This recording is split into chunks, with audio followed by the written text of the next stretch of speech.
it's not just China, not just Russia. This is Wall Street, big money. It's leasing land to foreign countries. I thought maybe there might be more to it than that. Turns out there was.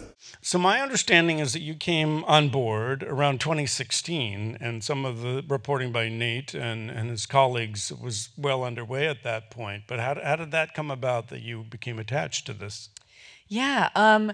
So Nate had reported out a couple of the stories. One of them, the China and the pigs, and then some of the Arizona story.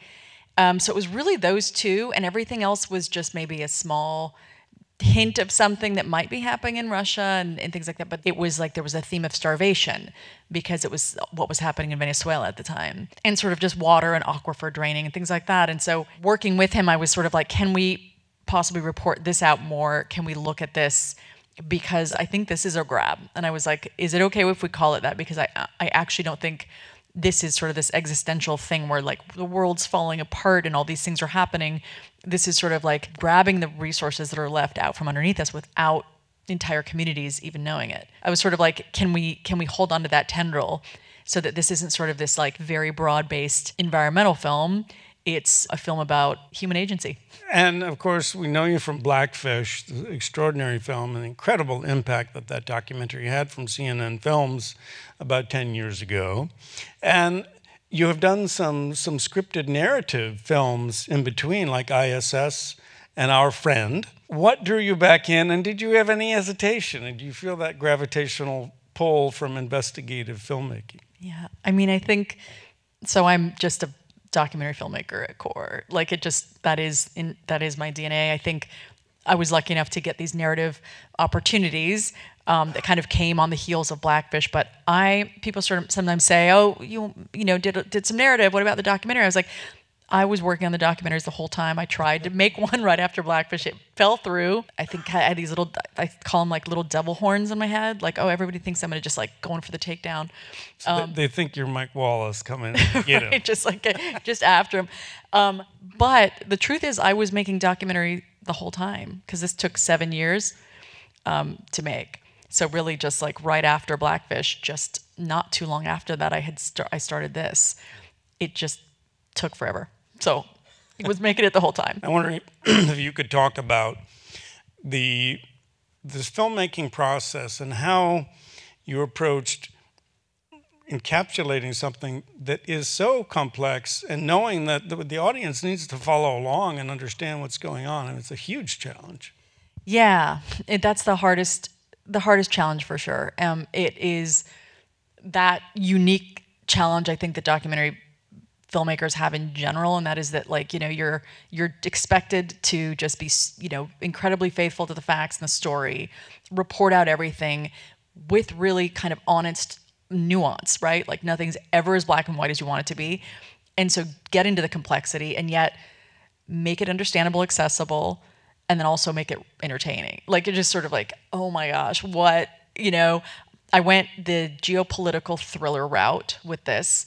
I feel like with issues of food and water, I feel like you hear those words, especially young folks hear that, and they just sort of immediately imagine that, okay, this is that whole thing, right? This whole thing that you guys are all telling us that the world's going to, hell in a handbasket, and we're going to have no water, we're going to have like no resources. And so instead of making a film that just sort of, I guess, becomes, it becomes something that feels existentially bad. Instead of doing that, I was like, no. Here's a version of an environmental sort of thing that you think is environmental, film-ish, but it's actually not. It's a geopolitical thriller. It's how the world works. You can understand a lot of different facets about how people doing life is the problem, how capitalism is a problem, how corporations and sovereign wealth funds are the problem. Like, I wanted it to essentially get to 50% of this nation that will turn off the TV or your movie the moment they hear the word climate change. And so in a way, it's just sort of like come at it, through an investigation where you feel you're part of the investigation and part of the kind of peeling back the onion so that you are learning something that I feel, it's sort of you think but you have no idea. That type of approach was, I think, how I went about it.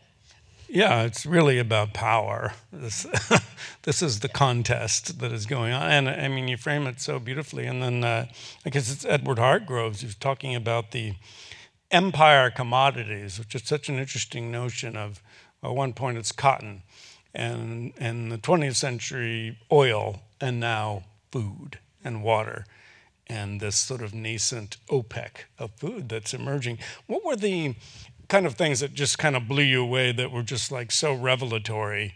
I mean, certainly one of the incredible moments is the trove. We all can get our heads around that, but are the things that stand out for you that were just so revelatory? Yeah, I mean, I think they're not the things you would think they would be. They're the small things, like Xi Jinping eating raw pork. I don't know why that just stuck with me. In this person, I think that we have, rightfully, wrongfully, no matter what you think, like, have in large part kind of vilified. And then sort of understanding that that is a person whose mom and dad, and grandparents, and he too felt famine, like really felt what it's like to starve, and how that informs who he becomes and who he, and that's the purview of their country now, is that never let this happen again. And in fact, when we did rely on Russia and the US during the Chinese famine, we didn't give them any food. Like, we were willing to let them go. And again, it's, Cold War, and there's all these excuses for that, but just sort of like, okay, now you understand why they don't trust anybody.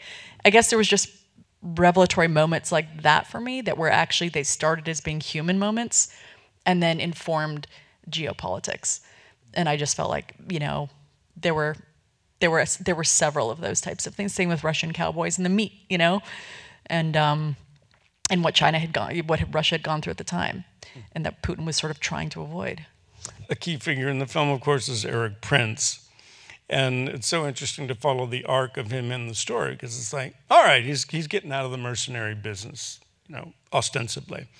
And now, okay, he's Mr. VC. He's Mr. Hedge fund capital guy. The word that came to me is that, as you tease this out during the film, is that basically he's muscle. He's there for muscle. Yeah, that's his thing. It's logistics. Is you need a job, and you need to get it done. I'm your man.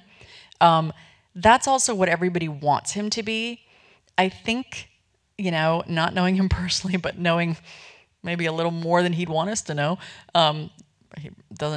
He's about to find this out, right? That we're deep in his emails, but we'll see how that goes. I do think that he wants to be the head of the table financially. He wants to be the guy making the deal, and I think the rest of the world is like, you're the muscle. I think there's this shift with him, and there's this frustration with him that he can't move out of that. But he is the muscle. It's logistics. That's what he does. That's what Blackwater was, and that's what why certain countries are interested in him.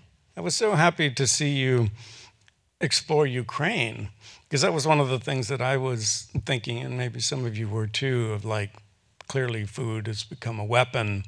And, particularly early after the full-scale invasion by Russia of interrupting the grain shipments. I have never, all the stuff I've read about Ukraine and documentaries I've seen, I've never seen someone explain, look at the water, look at Crimea. That's exactly it. It's what the world's breadbasket. It's spoken about in that way. There are theories out there that, Russia has got the whole meat thing, right? And they're sort of like, okay, if we can also move into this big diversity of grains, like we've got this locked. There's that theory out there, but yes, so much of this comes down to sort of like survival, and yes, it's there's so many people were asking about like just are we going in for minerals? Are we going in for lithium and cobalt and stuff like that? And of course those things, and oil, of course, still those things exist. But what was kind of the most harrowing was just kind of like the risks and the insidiousness of moving in for food and water, because it literally is land that you're kicking people off, and then tamping down uprisings, and doing it surreptitiously and doing it quietly. I mean, the fact that it's happening in Arizona is just like, okay, well, it's happening in a place where people get to vote and can, by and large, find answers. You can only imagine what they're doing in Africa. Building off of that, I'm just curious about your hopes for the film now that it's going to reach a broader audience outside the context of festivals. I mean, I guess you just hope. I hope people who don't usually see these types of films see this film. There's a lot kind of customized for that purpose and to that end. So, for example, I have the words climate change like twice in the entire film, just because I know, as I said earlier, the moment that half the country hears that term, they turn it off. So by design, those are the folks who should be watching this, right? So sort of like, forget the fact that there's this thing, called climate change that you may or may not agree with. Here's the thing. Like, while we were discussing it and acting like the jury was still out on that issue, look what the powerful people were doing. They knew better. They were grabbing at what was left right out from underneath you. So to just be able to find out how much we have right now is kind of like, would be an amazing thing to come out of something like this. Should it have legs? So. Well, I think it's a remarkable achievement as a film, and it's certainly so important for everyone to see it. And I wish you best of success. Let us thank Gabriela Cowperthwaite, Thank you. director of The Grab. Thank you. Thank you so much for coming, and thank you.